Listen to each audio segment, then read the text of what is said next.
దక్షిణామూర్తి స్వరూపాలు.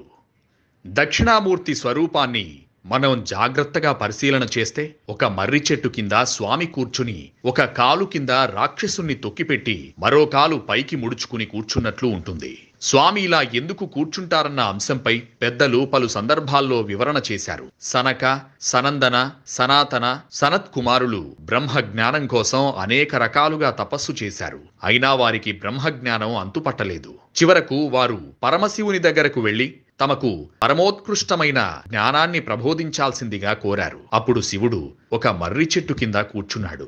ఆయన చుట్టూ నలుగురు ఋషులు కూర్చున్నారు. శివుడు ఒక్క మాట కూడా మాట్లాడకుండా ఆ యోగ భంగిమలోనే కూర్చున్నాడు. ఋషులందరికీ అనుమానాలన్నీ వాటంతట అవే తొలగిపోయి జ్ఞానోదయమైంది. ఈ రూపాన్నే దక్షిణామూర్తిగా వర్ణించబడింది. జ్ఞానమనేది మాటల్లో వర్ణించలేనిదని ఈ స్వరూపం మనకు సూచిస్తుంది. శివుని గురు స్వరూపాన్ని దక్షిణామూర్తిగా ఉపాసన చేయడం సంప్రదాయం.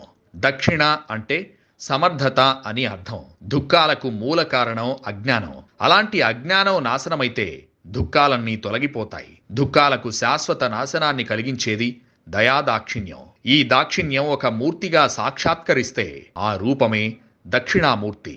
మహర్షులు దర్శించిన దక్షిణామూర్తులు అనేక రకాలు. మొట్టమొదట బ్రహ్మకు దర్శనమిచ్చారు దక్షిణామూర్తి. ఆ తర్వాత వశిష్ఠునకు, సనక సనందనాదులకు కూడా సాక్షాత్కరించారు. మంత్రశాస్త్రం అనేక దక్షిణామూర్తులను ప్రస్తావించింది. ఆ రూపాలు వరుసగా శుద్ధ దక్షిణామూర్తి, మేధా దక్షిణామూర్తి, విద్యా దక్షిణామూర్తి, లక్ష్మీ దక్షిణామూర్తి, వాగీశ్వర దక్షిణామూర్తి, వటమూల నివాస దక్షిణామూర్తి, సాంబ దక్షిణామూర్తి, హంస దక్షిణామూర్తి, లకుట దక్షిణామూర్తి, చిదంబర దక్షిణామూర్తి, వీర దక్షిణామూర్తి, వీరభద్ర దక్షిణామూర్తి, కీర్తి దక్షిణామూర్తి, బ్రహ్మ దక్షిణామూర్తి, శక్తి దక్షిణామూర్తి, సిద్ధ దక్షిణామూర్తి.